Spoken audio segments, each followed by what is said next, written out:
The title of my thesis is Biogeometry as a Design Tool for Elements in Urban Spaces to Reduce the Harmful Effects of Electromagnetic Fields and Geopathic Stress. The concern of this research when I began it was about two major things. The electromagnetic fields that is found from two sources. The first source is the natural field, and the other one is the artificial one that is found in our modern technology. That's basically emanating from cell phone towers, high voltage power lines, normal electricity that is in our house, and radars, and all these things. And the other thing is related to natural energy patterns that is emanating from Earth and is found on our surface, on the Earth's surface, and accordingly has an interaction with our living spaces. The third issue was about there's absence in the awareness of these two phenomena, as well there's no tools to deal with them. This is our major concern. The science of biogeometry have been claiming that it can deal with these issues as well as solving their harmful effects. And accordingly, the research had a major question, which is how can the science of biogeometry contribute in balancing energy fields and creating healthy urban spaces? And from there was a goal, was to provide a healthier urban space through utilizing the science of biogeometry in the urban design process. There were some objectives that would follow up the goal, which will be to provide a better understanding of the interaction between the human body and his surrounding environment, to provide a better understanding of the science of biogeometry as it's a new science, and to explore new approaches to balance the relationship between the human beings and the surrounding environment through the urban forms. The thesis methodology was based on an explanatory step-by-step concept that have been in the beginning as a literature review on the energy field and the interaction, which was a very, very important thing. If I'm going to want to know the harmful effects that could be caused from these two phenomena, I need to know what is the environment made of. And accordingly, exploring the electromagnetic fields and frequencies that are found from these two sources and their impact on the human health, as well as for the natural electromagnetic fields and their impact on health. The second part was assessment and analysis. It included exploring and analyzing the science of biogeometry and what is the design methods of the science, and checking and exploring the efficiency of the science in dealing with the two phenomena. And finally, synthesizing and developing guidelines. And this part is related to the major goal of the thesis, is to develop a design guideline that include design principles that will combine the two disciplines of science of biogeometry and urban design. And finally, conclusion and recommendation of the whole thesis. The thesis structure is composed of 6 chapters. Chapter 1, energy field and human interaction. Chapter 2, electromagnetic fields and radiation. Chapter 3, the natural fields. Chapter 4, biogeometry. Chapter 5, biogeometry for prosperity and success. And Chapter 6, biogeometry guidelines proposed for design principles and of elements in urban space. Now, the research wants to focus, if I'm going to be checking the environment and what are the two aspects affecting the human being. And the human being is a state of balance or disturb. Being in a physical well-being, that's a balance. Feeling happy, it's balance. Feeling emotionally good, this is balance. All of these things are just a product of the quality of balance. On the other hand, when I'm sick or I'm feeling sad, these are kind of sickness or something that is related to disturbance. So we have two major aspects, which is balanced state and disturbed state. So if I want to know really what is happening on these two things in a proper way, I need to go to look in the fundamentals of the universe. So what is the fundamentals of matter? We have 3 major aspects that the science is considered. E equal energy equal mass multiplied by the speed of light, and this is the Einstein theory, that's stating that energy equal mass and everything is just energy. The second thing is the string theory, which has it's one of the latest theories in science, claiming that the atom, which is composed of a nucleus and electrons and quarks, all these very microparticles are composed of a vibrating string. The last theory, which is waves, and everything is waves. And this also goes with this theory in the beginning that everything is just energy and waves. If we look at these three things, all of them are the common ground of vibration or oscillating concept. And in the scientific frame of work, vibration is kind of measured by frequency. Frequency is how we measure any vibration. So in that case, we can say that human is equal frequency, either a disturbed frequency or a balanced frequency. When we look at the human body, then we are considering that the human body as a matter is a vibrating frequency.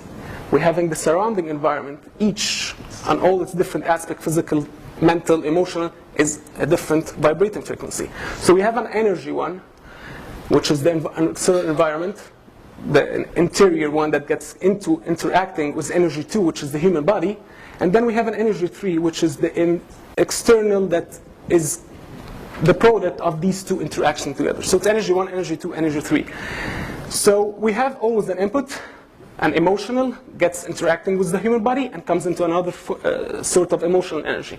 We have food and drink that gives us interact with the human body, it gets out of energy, we go exercise, we work, we think, and at the same time we eat food and we have our own waste as well.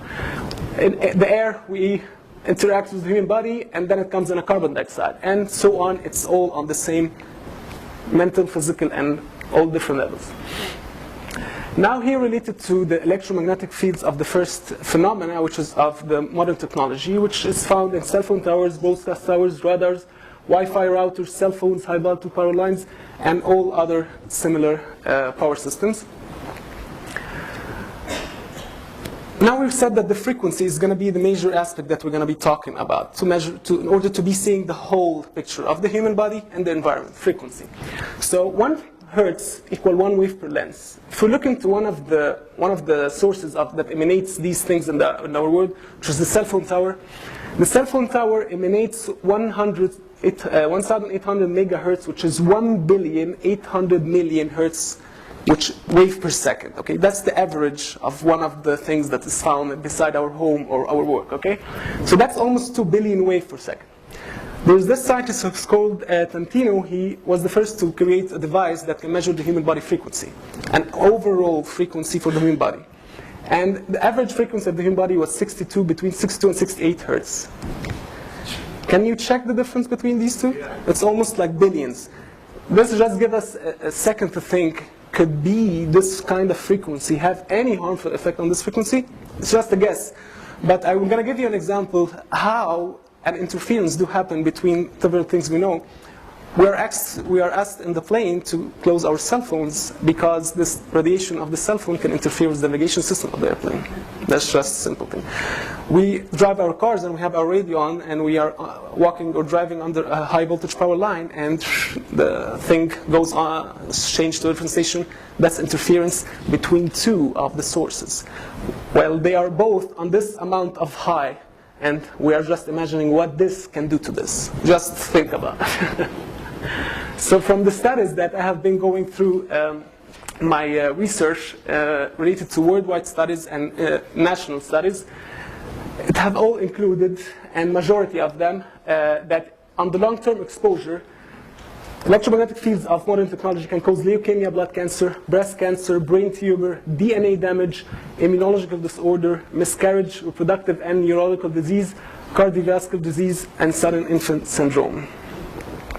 On the short-term exposure, it causes sleep disorders, and anxiety, stress, depression, lack of concentration, muscle joints, fatigue, and hyperactivity in children. And all of these risks are doubled in infants and babies or children because their body are smaller and accordingly absorbed as double or triple radiation comparing to the body of the adults. And that's why there's a very high rate of leukemia in children, more than it's in adults actually.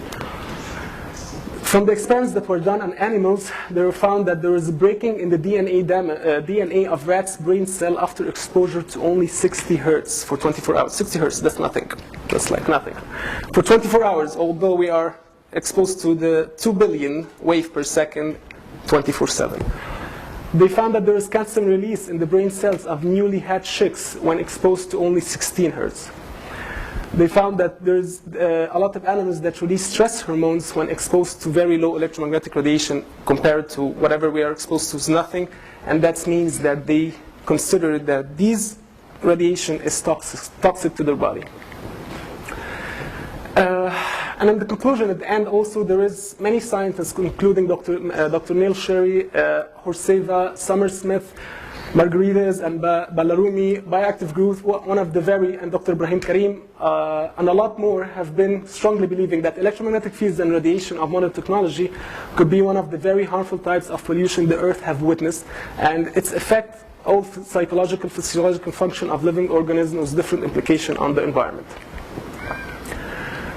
The second phenomenon of electromagnetic radiation, which is related to the natural energy patterns. These energy patterns are emanating from the Earth, and they are found on the surface of Earth as well, and accordingly, they interact with the human body and all other organisms. The very popular types of these energy patterns that's most commonly known by a lot of geologists, Hartmann grid lines.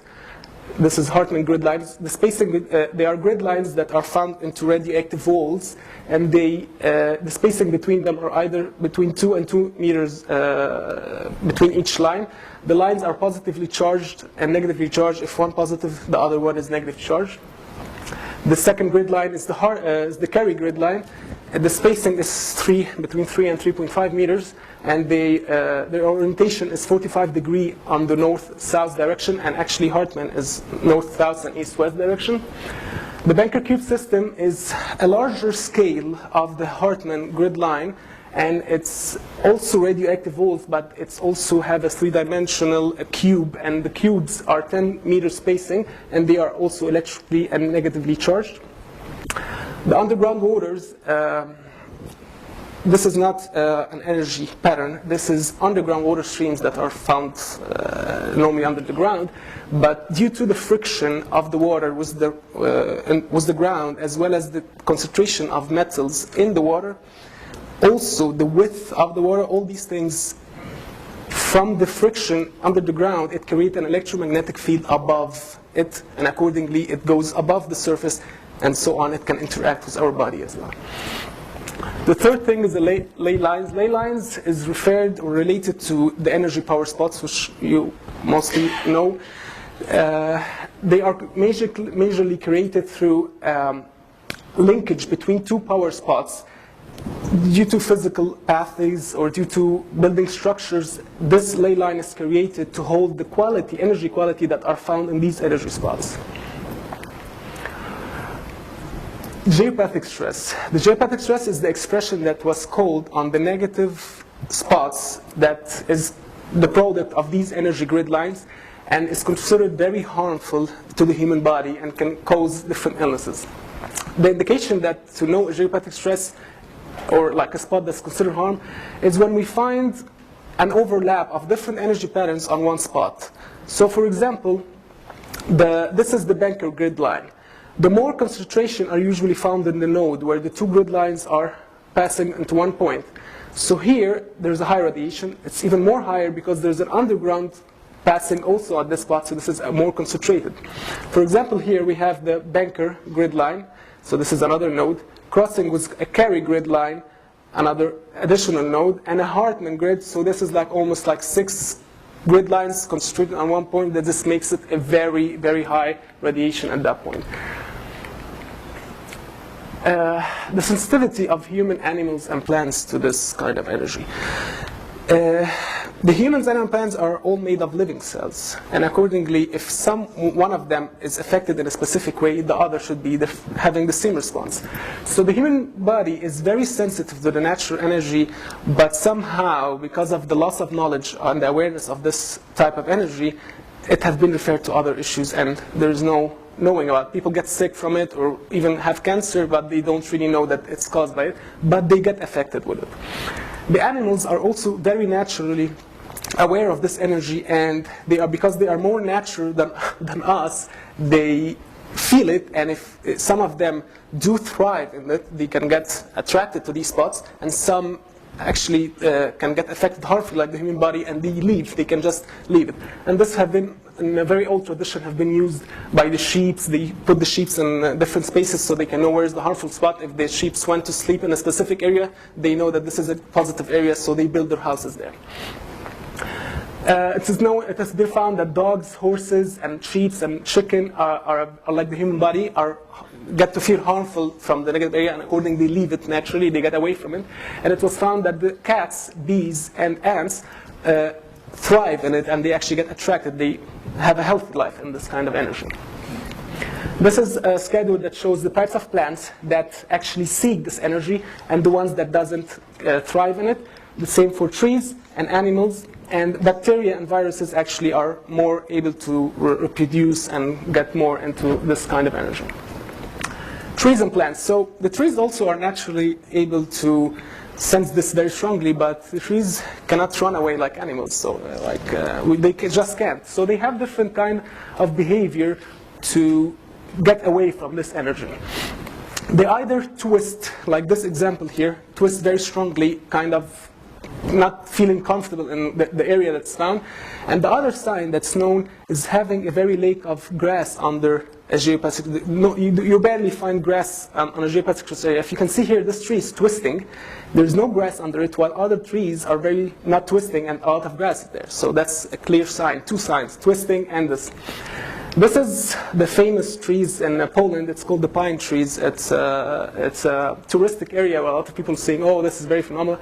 I'm not saying that it's known that this is a geopathic area, but from my study, when I see the picture, I realized that there's also no grass under this, what all the other trees do have, and they are straight, and this is the only twisted. It's kind of a very weird geometrical behavior that almost looks like very unstable behavior, or like a very geopathic area that's like kind of not just coming from the ground. It could be kind of a line that's on a higher level. It's different, but it is very clear sign that this can be a geopathic stress area. If the trees was not able to switch away or run away from this energy, they can develop cancer. So there were kind of clear signs of cancer on some trees that are in geopathic stress area here. And you can see here the cancer development also on here. This is in case they just couldn't twist away. From the studies on geopathic stress, on short exposure, it was noticed that there's signs of chronic fatigue syndrome, high blood pressure, body resistant to medical treatment, depression, and suicide, lack of concentration, headaches, kidney stones, and heart attack, infertility. On the long term, it is found that it can cause breast cancer, brain tumor, stomach and liver cancer, lung cancer. This is a study, before I show the study, it is noticed that like whatever the radiation or the energy lines is concentrated on the body, it's more likely where the cancer could develop on a long-term exposure.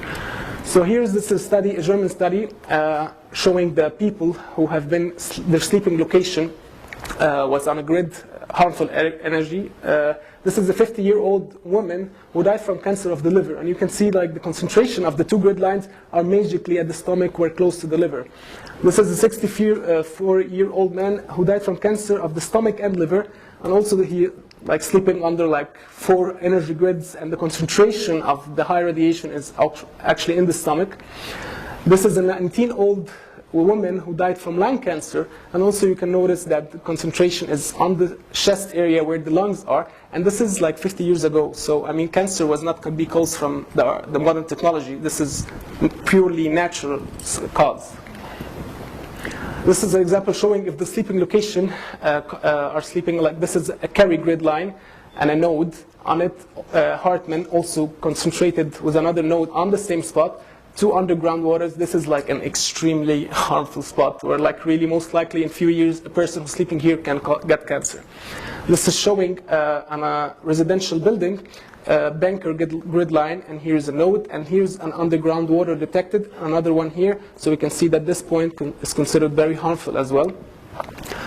Here a banker grid line, and this is the node, and there are 2 underground water detected here.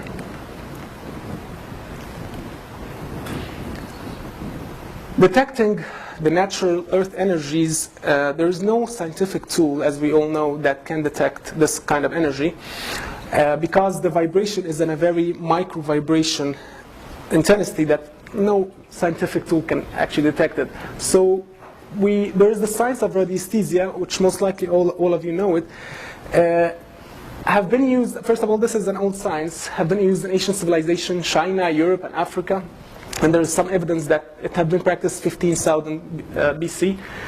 And the mechanism of this kind of practice is electromagnetism. A lot of studies have been proving that radiesthesia is an electromagnetism phenomena, and it uses the human body to be able to sense other invisible energy around in the environment.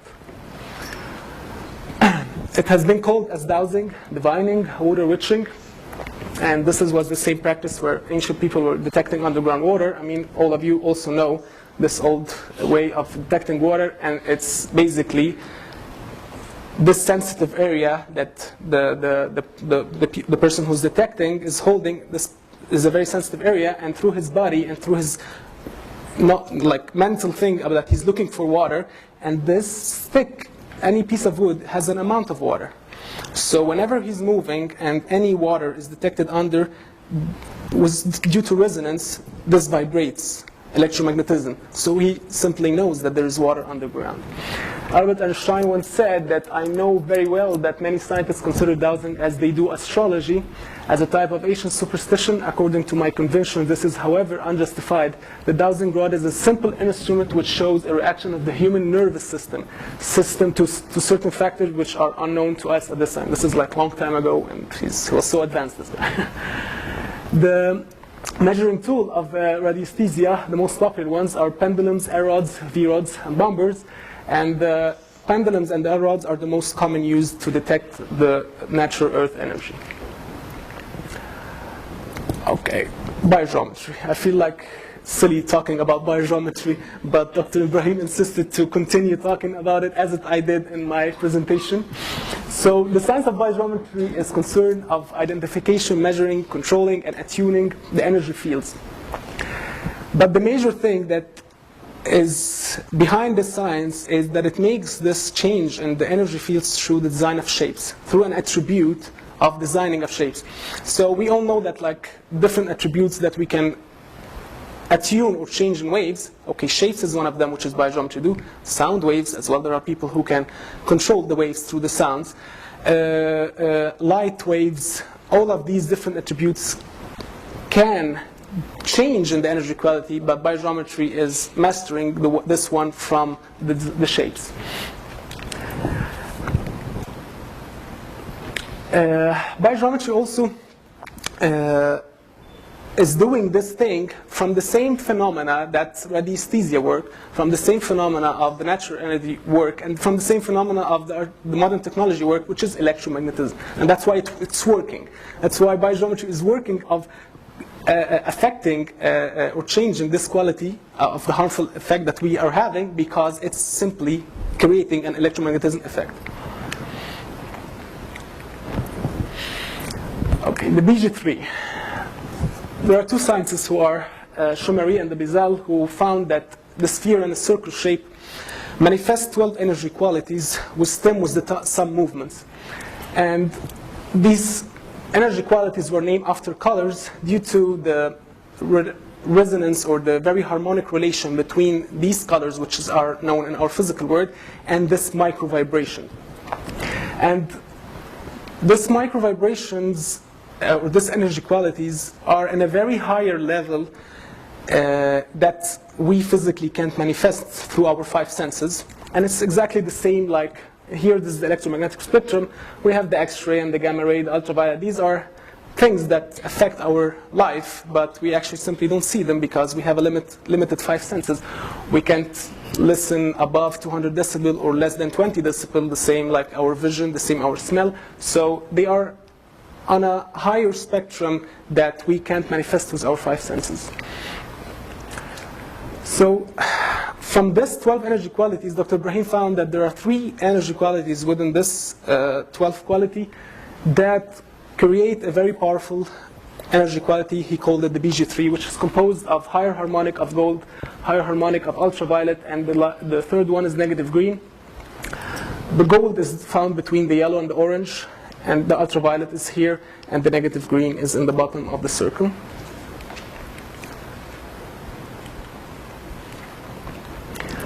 At the radiesthesia here, we are bringing it back because radiesthesia has been successful in detecting very micro vibration energy, and accordingly, biogeometry also work on that scale. So radiesthesia is very applicable to function as a detecting and a measuring tool in biogeometry because there is no scientific tool that can be depended on.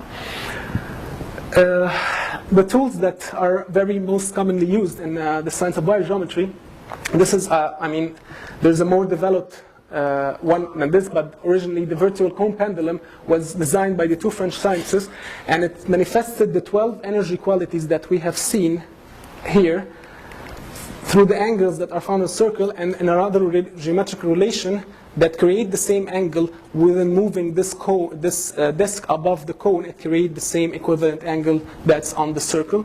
And this relation is also the same, like when the white light go into the prism, they are manifested through colors on a different angles, the same concept. The pendulums, this is two pendulums that are designed by Dr. Ibrahim Karim. The left one is the BG3 pendulum, which was majorly designed for beginners and architects who can, through their design, detect the BG3 energy simply without having hard time. And this one is used into different multi-uses, including detecting the Earth energies for personal uses, as well as to detect the BG3 quality. Biogeometry have 9 design methods that are called the 9 pillars of biogeometry design language. Biogeometry qualitative harmonics, biogeometry motion in design, biogeometry design principles, biogeometry qualitative global system, earth energy design, skylink design, archetypal design codes, material energy quality balancing, and biosignatures. I'll go quickly through them. I think all of them you know it, but the biogeometry qualitative harmonics is based on numbers, specific numbers that emanate the BG3 quality that can be used as a quantity and as well as a ratio into angles and proportions. Biogeometry motion is in design. Any movement, either physical or non-physical, like light or wind, all of this is a movement. So when this move have a balance into, first let me explain the movement. Any moving in any space have four energy qualities. A starting point and a flow where it's going through, and 2 energy qualities that comes into a right side and a clockwise and anti-clockwise.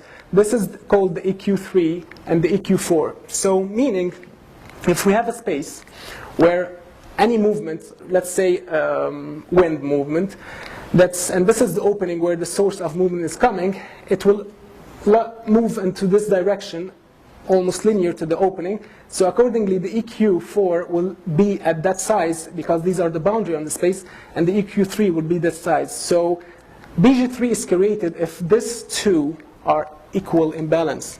So accordingly, to correct the space is to make correction in the boundary through furniture or whatever, if this is a space, living space, through furniture or through the wall to make orientation of that movement. So accordingly, in the space I have 2 equal qualities, accordingly the BG3 is created. Or another solution is to make an equivalent opening from the other side, so these 2 are equal to each other and these are canceling each other, and accordingly BG3 is created. Biogeometry design principles. This design method is based on a centering quality, and it's about identifying center. The centers from the biogeometry studies have the BG3 quality. So the design concept that Dr. Ibrahim have developed that identifies centers, the first one is rotation, which is a design of shapes where can the rotation movement, it create a center. The shifting, any 2 objects that are shifting together, they create a virtual center. Accordingly, the BG3 is found. The third one is interface. Any interface creates a boundary between two areas, and when this boundary starts to curve, then it starts to create a center. So accordingly, these center also create a BG3. Transparency is a sophisticated or a complicated concept that combined the rotation and the shifting together, but on a three-dimensional concept. The biogeometry qualitative global system, this is related to the heights of different objects. So any object on its height in relation to the horizontal surface where it's standing, there is a wave that is created, and calculating it geometrically on this surface, there is a BG3 spots that are created, and accordingly these can be used in design as well. Biogeometry Earth energy design, this method has nothing to do of creating BG3. This is just to design in accordance to the Earth energy that we were talking about, as building our buildings and urban spaces with respect to these energy grid lines, because first of all, it has two benefits. The first thing, if we build with accordance to the grid lines, we are creating more spaces that are free of these grid lines, so are accordingly more safer space. The second thing, that if the building or the space is, the structure of the space, if it's built with coordination of the grid lines, so accordingly it's connecting with it. So when it connects, then the building or the space is structurally getting strength with the energy of the Earth. So it's being part of it. Biogeometry skyline design. This, you have been noticed about the power spots, which have the natural BG3, and Dr. Ibrahim have explained that the sky do have also BG3 spots. And through design, you can make a linkage between the building structure or the space that's being designed with these spots in the sky, and accordingly extract this BG3 quality into your structure. And this method has been used in the Egyptian pyramid, where the shafts that are connected to the queen and the king shrouds are astronomically oriented to these spots, and it has been found that the BG3 are found in the shafts at the pyramid. So accordingly, it's a very strong design concept, could be easily applicable to do it now, right now, just like pointing the building, but it's an applicable concept. Biogeometry archetypal design code, and this also have been used in the ancient Egyptian, and Dr. Ibrahim developed it, where there is different archetypal codes that the ancient Egyptian have been mastering, and they have used it in the statues and the wall engraving, and they made archetypal codes for men and one for women, and Dr. Ibrahim have also developed it to make a universal archetypal code that can be applicable for men and women at the same time. And this is a 2D dimension. I don't know, I'm just talking about it, and every one of you know about this. It's biogeometry material energy balancing. Dr. Ibrahim also developed something called the balancing energy wheel, and every one of us, like all our body or any material if we take a sample from anything, this sample holds the codes of the original material. This sample holds everything. Exactly like if we took a blood sample from any one of you, it holds the DNA of you. The same if we took a piece of hair or saliva, it holds the code, the DNA that is composed. So if this sample was balanced with the BG3, so accordingly through resonance, it can balance the original thing. So this is the balancing energy wheel. Well, through measuring, you can put the sample in the best position where the BG3 will charge it, and accordingly it will charge or balance the original material. Biosignature, I will skip this one because it will be no reason to talk about it. Every one of you have heard too much about it. Okay. From the 9 design methods, there is 6 of them that it could be most applicable and be used in urban design, which is the qualitative harmonics, biogeometry motion design, design principles, and the qualitative global system. And this is where I will take from them some to apply it in designing the urban forms. Biogeometry verification and validation, and this is related to the scientific validation of biogeometry through the experiments. And you have all heard about the Hamburg case, where there's a lot of residents in the town of Hamburg in Switzerland have been complaining of a lot of health problems and complaining that the birds are leaving because of an antenna that has been installed in the town. And they asked Dr. Ibrahim if he can provide biogeometrical solution, as it's they heard it can be very effective as well as not a very expensive solution. The most common reported health problems: fatigue, dizziness, sleep disorders, and headaches. So Dr. Ibrahim started to apply his biogeometrical shapes, and he replaced some of them on where the antenna was located in the church, and some shapes that was oriented into on these like electromagnetic sources in order to balance them. And after a few days, it was noticed that some of them reported they having better sleeping pattern, and then by time, more reports have been saying that their health problems started to get better, and the birds started to come back, and the Swiss government and the telecom company declared that the biogeometry application have brought to the people of Hamburg their life back. And this is in autumn 2002. The complaints were like severely very high, and no one was almost feeling comfortable from the residents. And by autumn 2004, we can see that most of them was free of health problems, and it's the most less to have any health problem. Heidelberg is another town in Switzerland, and also they have installed another cell phone antenna, and they have another almost equivalent health problems. So they said, Dr. Ibrahim succeeded in Hamburg, let's get him in Heidelberg and see if he's going to make the same thing. And this whole study have been documented and have been also aired on TV. The solution that Dr. Ibrahim have used two things. First one is using the home solution, which is the home cube, and placing it in most of the people who had problems.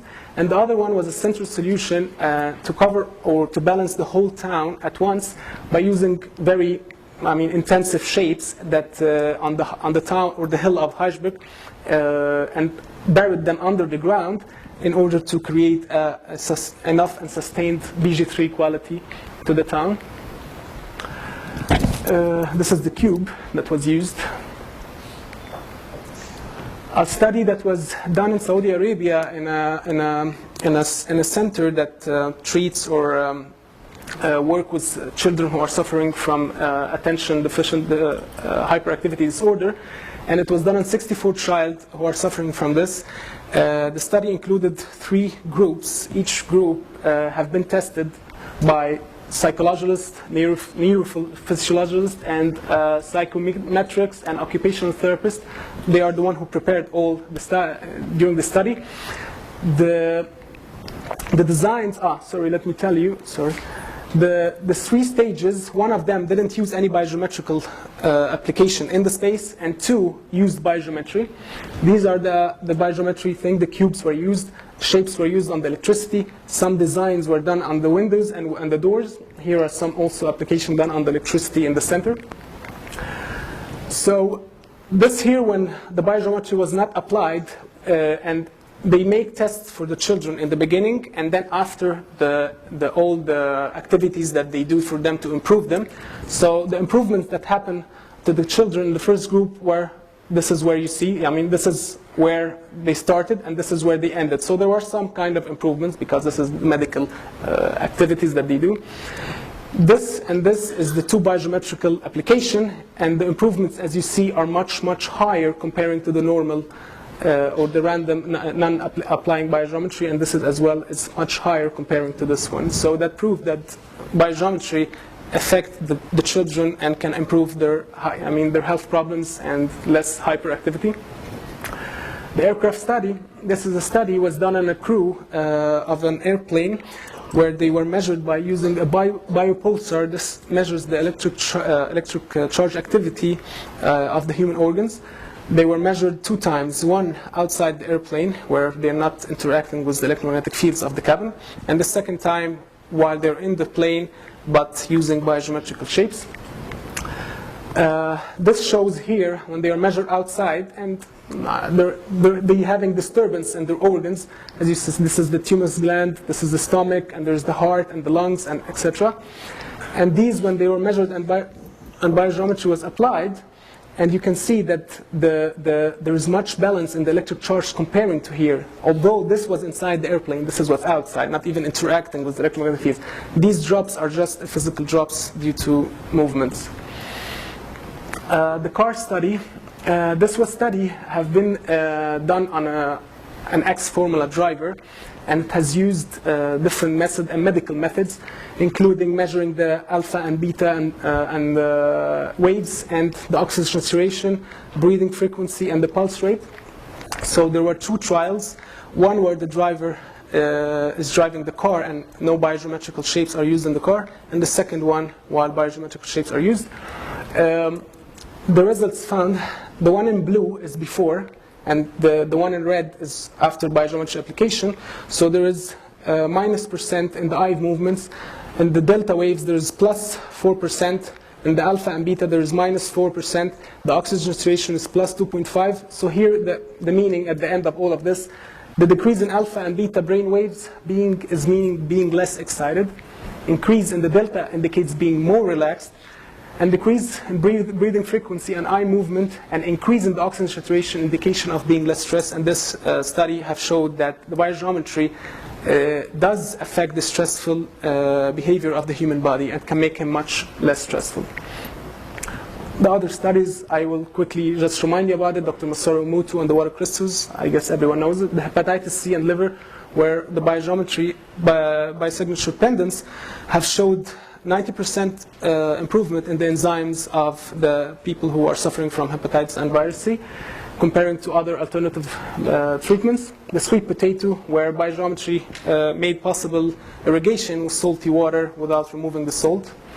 Apple orchard study, and this have proved that biogeometry can increase the shelf life of anything that is being planted food, comparing to the other ways that is using pesticides and herbicides. The chicken farm, this is a study that proved that biogeometry can help in improving the growth of chicken to be more healthy, organic, without using any hormones or any other of these stuff. These are some projects that applied biogeometry, residential, and this is a hotel in Egypt, in Sokhna. This is some furniture that are designed by Dr. Ibrahim Karim. Chapter 6, this is where all what I've been working on trying to achieve is to apply the design method of biogeometry into designing urban forms. So basically urban spaces are composed of 3 components: public spaces, semi-public spaces, and private spaces.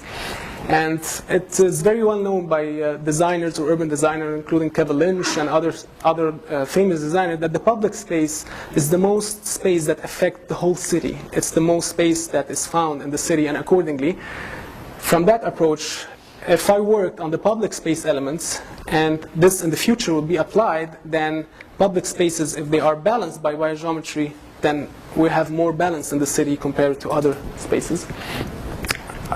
This have been applied through different 2 phases. The first one is biogeometry environmental studies, is to work on all the natural sources that emanate from Earth, as well as detecting the electromagnetic sources in any space, and then solve or directly give a direct solution to them to cancel their harmful effects. The other one is biogeometry design of urban forms, which is either I applied this or not, but by designing the space through biogeometry, then I'm applying balance in the space without even correcting it. It's like will be corrected automatically. This is the guideline that I proposed, which is having biogeometrical environmental studies, first detection and then evaluation. And then from that, we have an existing problem that I can directly use the biogeometry design method and create shapes to solve that problem. And accordingly, I would have a balanced urban space. Well, if we have new needs, and I'm not going to do all of this, or I will do it, which is considered a plus, is to using specific for design method to design urban elements, including streetscape, landscape, and so on. And then accordingly, the space is automatically balanced. The first step is detection. And the natural energy sources, if we have a land and we're going to study it, so I need to first detect the underground waters, to detect the Hartmann grid, to detect the Gary grid, and to detect the Banker grid. These are the 4 major energy grids that need to be detected. Of course, there's others that could be known by different geologists. If they detected, that would be a plus. And of course, the detection here will be through the radiesthesia practicing. Detection for the electromagnetic sources. So if we have the space, I need to detect the cell phone towers in the surrounding area, transformers, high voltage power lines, underground power lines, and so on, all of these power sources. And the detection is through site observation and checking official map for electrical infrastructure. The evaluation. For the natural earth energy, the evaluation is depending on the radiesthesia measuring, but there could be indication to know the harmful spots that comparing to other spots, which is the intersections. We said that the more intersection of different energy grids on one spot is the more indication that this spot will be very harmful. So we have here, for example, an intersection of 3 grid lines. So this is a node of a harmful spot, okay, but here we have like 5 grid lines at one point, so this is even more indication higher. Here we have like 4 grid lines and an underground water. This is an extremely high one, and this is like triple the harm, for example. And also the underground water is one of the things that can be considered aside at just checking how harmful it is, because it can create an electromagnetic field that's just by itself very harmful, even if it's not intersecting with anything else. The evaluation for the electromagnetic sources of high voltage power line and stuff, the space should be, the studies that should be done in space is 2 ways. First, we have to know the emission intensity and range of the source, because a cell phone tower radiates a specific radiation differently than high voltage power line. So I have to know the range and the radiation that can be emanating from this thing, and this is, I mean, known already from the Federal Commission and these things. The second thing is measuring the radiation in the space using electrosmog, because if I have a cell phone tower here and high voltage power here, okay, I know that this is the fields that's going to be, this is a harmful area, and I know that this is the radiation here. But somehow, if these are a bit close to each other and they interfere, they can create me a double harmful spot in another area. So also it have to be measured using the electrosmog. The correction of the natural energy spot of the geopathic stress, it's like the same that's used in Hamburg. Specific shapes that could be buried on the spot, under the ground or above. It depends on the situation and the study. Shapes can be developed and then relocated in the area. And here is where the biogeometry will be applied in the designing urban space. The aspects I'm going to be working in public spaces, height and massing, horizontal and vertical spaces, building layouts, and in public spaces, the streets and squares, and streetscape and landscape, there's going to be an example for benches or seats, lighting, fountain, bus stops, street sign, and plantation. These are the aspects in the urban space I worked on, and these are the design methods. There are 4 that majorly are suitable and can be easily to be applied, and these are where they're going to be applied in the space. Okay, and the vertical and horizontal spaces, I applied this. First, I want to clarify that this is sketches that showing how to apply, just and explaining how to apply the one design method simply in a way. But of course, this doesn't mean that if I applied this, I'm going to create enough BG3 in the space. That's it. No, the BG3, in order for it to be strong enough to protect, then it needs to be more intensive and a lot of design principles to be applied. This is showing how to use the biogeometric qualitative harmonics using the proportions between the relation of the height of the building and any sideway where it can be have a barrier, and using the biogeometrical proportions like 1 to 1.6, 1 to 1.9, and so on, these numbers. And here also relation between the sideway barrier and a sidewalk or a road. This is a relation between the sidewalk and the road, and we know, of course, that as long as I have a shift in I'm having a plane space, okay, that's all one. As long as I started to have a barrier, I created another space. So accordingly, the BG3 can reinforce using these barriers. A relation between the pavers, planting pavers, and the whole sidewalk, and applying it also on the road. This is a lighting column also, as it's one of the elements could be found in the streets. So finding a relation in its location comparing to the sidewalk and any barrier is a plus. The method of the biogeometric qualitative global system. This is the method that we said it's based on height, and any object and its height, it creates a specific wave where there are some BG3 spots are identified. So the lighting columns is found in almost any space, in the streets and parks, so we can be utilized using it and identify the BG3 spots, and from that identification on the street, for example, I can locate the seating benches on these, aligned it with these lines, as well as bus stops, so accordingly it kind of be charging the people who are sitting there with the BG3. This is also an example of the biogeometric qualitative global system.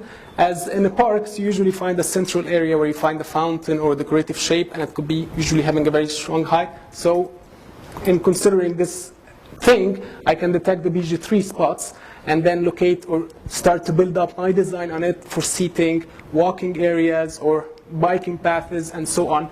And all of these things can be reinforced also using the biogeometric qualitative harmonics. This method, which is the proportional numbers, reinforces the BG3 so much while using any design method.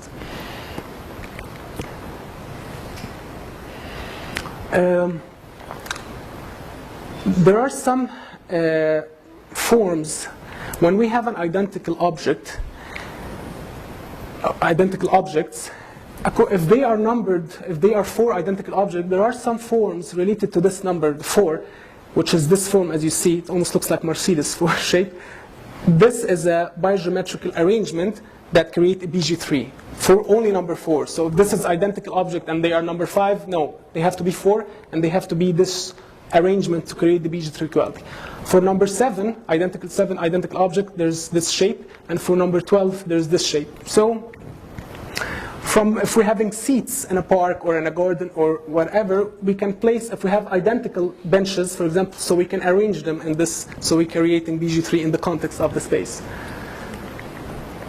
For the buildings, also sometimes you can build a community where you have identical buildings.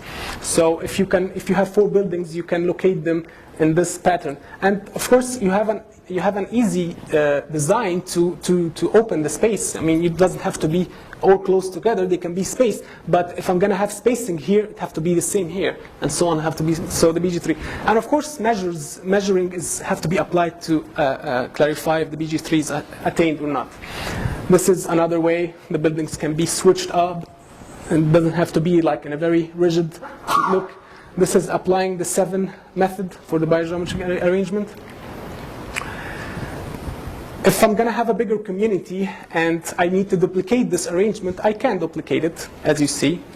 So the BG3 can be found in this context, but I have to be aware that this arrangement doesn't get so close to this arrangement so it doesn't interfere, because if they get this shape, I'm having a new shape. This is not a biogeometrical shape, so accordingly the BG3 is not attained.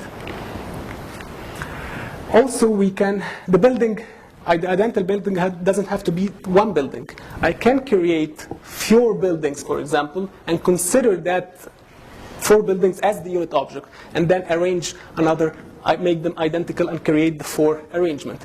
Same here, I have another 4 buildings that looks different from each other, but if I'm going to repeat or duplicate them, I can arrange them to be the 4 arrangement, and accordingly BG3 is attained. If we are having a community where we have identical buildings that can reach to high amount, like 16 buildings, sometimes, and people just want to build like things like this, but just an option for them. If they're having a lot of buildings, it's better for them to follow the quantity of the BG3, which is 16, 19, 28, and so on. It would be also creating BG3 in the context of the area. In the streets, as you know that the streets are majorly cars flow all the time there. People are walking. So the most common thing that is very sure that roads that cars always moving into in the street. So we know that there's an energy key that's constantly being created due to the movement. So in biogeometry, there's the biogeometry motion in design, which is related that if we have any movement, if we balance the side wave and the right energy quality, so we are creating BG3. So while designing, if we need to make the central axis of the road the right side in accordance to the vertical surfaces here to be equal, so any car that moves, it's creating one energy balance key, so BG3 is attained every time a car is passing by. For a two-way road, to make sure that the central axis of the road is also in the center in relation to the vertical surface, accordingly the car's whatever movement, there is a balance BG3 created. Squares. Here I'm explaining this not from the side of creating BG3, but an ancient concept that has been used before, which is using the power spots to serve the community or the spaces. So the BG3 spots that can be identified while we are during the environmental studies, squares is a physical element in the space that always connected to its streets, right? So streets are a physical path. And this is that if we have a good energy into the square, then accordingly, without doing any effort, these energy will distribute from the streets, from the center, going outwards or inwards, all of them will be like distributing into whatever the space will take it. So if we have a power spot that is identified during the environmental studies, then it's better to place a square on that area, and the streets will work on distributing the BG3 quality into the city and accordingly serving as balancing energy to all the city. But I mean, of course, this is an abstract explaining, like just one spot will balance the whole city. Of course, an intensive application of biogeometry would reinforce that quality, as well as if there's other power spots found, then if we put one square in the strongest one and another square in the less stronger one, then there is a communication happening here, and then BG3 is found in the whole city. The streetscape and landscape, I designed some models that can explain how in some of the urban elements we can apply the biogeometry design method. So here this is a bench, an outdoor bench, that I applied on it the biogeometry design principles and biogeometry qualitative harmonics. Here I applied the relation where the length interrelation with the width to be a biogeometry ratio, as well as the height with the width, and applying the interface concept here, which also can reinforce the BG3 that's created. And the L shape, as you can see, is found here. It's used, and we have a void area here where the BG3 can extract easily and not blocking it. So this is just showing an example of applying two design methods on an outdoor bench. Light and column. I applied here the biogeometric qualitative harmonics, which is applying the ratio. Every detail in the lighting column can apply these ratio here, 1 to 1.6, and from this to be on the other one, 1.9, and so on. And here, for example, taking a cross-section, usually the lighting columns have grooving in it. So these grooving are amount of objects. So we can make, rather than having groovings of 20 grooving, we can make them 16. So it's kind of also being in relation to the BG3. This is a design of an example of a lighting column that's applying the biogeometry design principle of rotation. We have a rotational design here, and we have the biogeometric qualitative harmonics where we have 16 identical objects. They could be 18, they could be 19, they could be 28, but this is just an example. And here the ratios also are applied on every single edge of the fountain. So for example, if this design or any intensive design that's placed on a square where the square is placed on a power spot, that can make like the square is extremely strong BG3 emitter. This is a design for a bus stop where it shows applying the biogeometry qualitative harmonics and the biogeometry design principle. We have the proportions of whatever, and the height here in relation. So we have an L shape applied. I mean, the L shape is one of the common things that Dr. Ibrahim designed, and have been very flexible for me to use. So, and we have the centering quality here, and accordingly the BG3 emits from here, and we have an opening that's in the back side. So accordingly, we're not closing the BG3 on the ground. Now we're having an access, so it comes out from this area. And the proportions also are, if applied, it would reinforce the BG3 that's created. This is a very simple example of the signs. A lot of signs are found in the streets, in the parks. So one simple concept that could be applied is just making the proportions, BG3 proportions. But of course, we can make the sign have a specific shapes or angles. Then we are having more BG3. This is an example showing plantations can be divided into a rotational shape. So it creates a rotational movement. And we are having kind of a center quality that combines all the planters. We can add more on that if the planter was designed with biogeometry. So this is just to show the applicable application. So the conclusion of this chapter, or the chapter of utilizing biogeometry in urban design, the previous examples clarify that all design methods can be applied not just on one object, but it can, just one object or urban element can apply all the design methods, and it can become very strong. The models also aim to show how biogeometry can be applied in designing urban forms in order for it to be a protective energy quality in spaces from the harmful effect of electromagnetic radiation and geopathic stress. And also, these models have showed the illustration of possible future application on any other models. I mean, this is just few urban elements. There's a lot of urban elements that can apply these methods.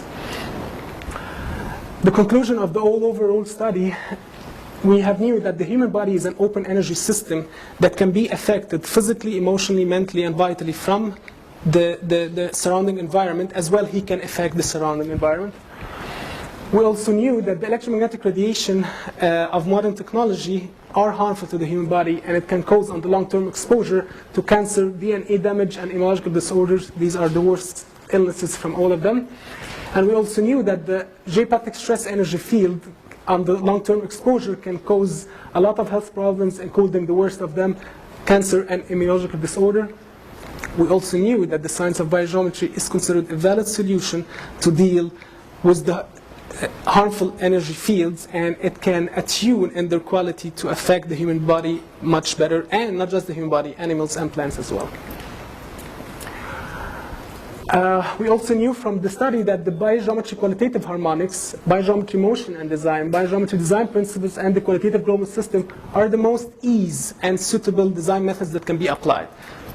More advanced or sophisticated design can apply by signature, for example, can apply other things, but these are the most easy that can any architect, any urban designer can simply apply.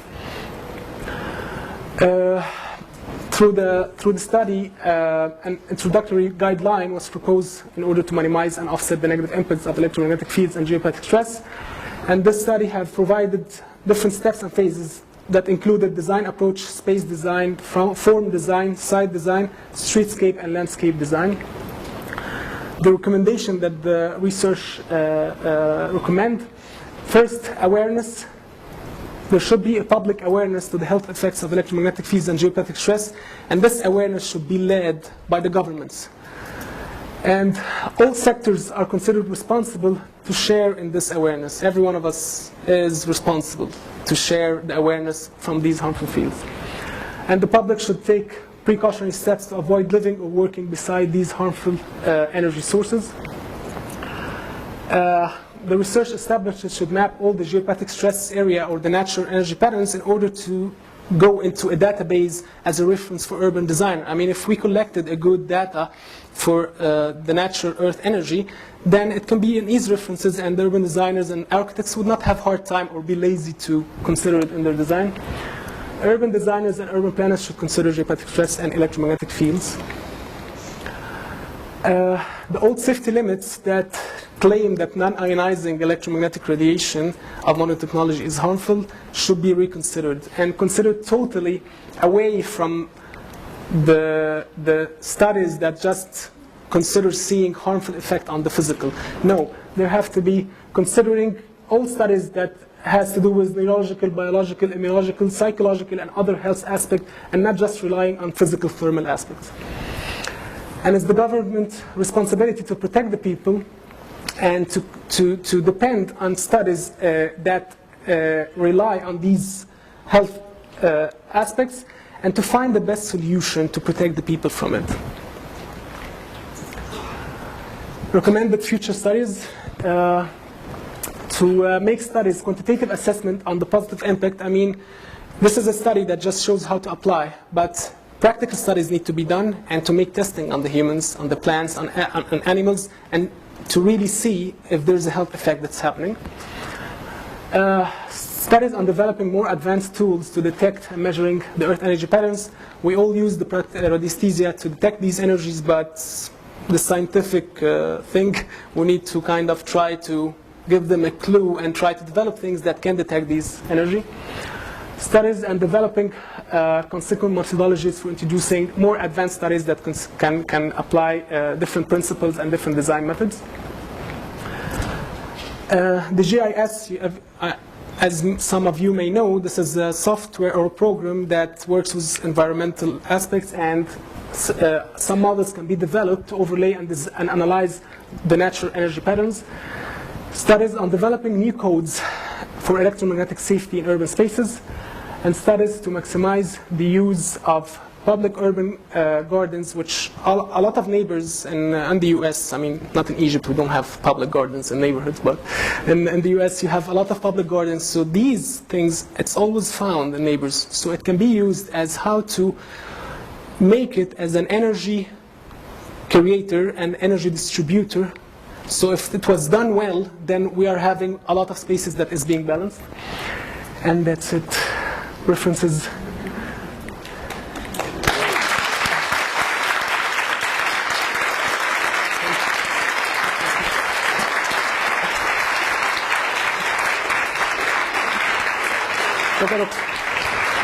Thank you a lot. شكرا.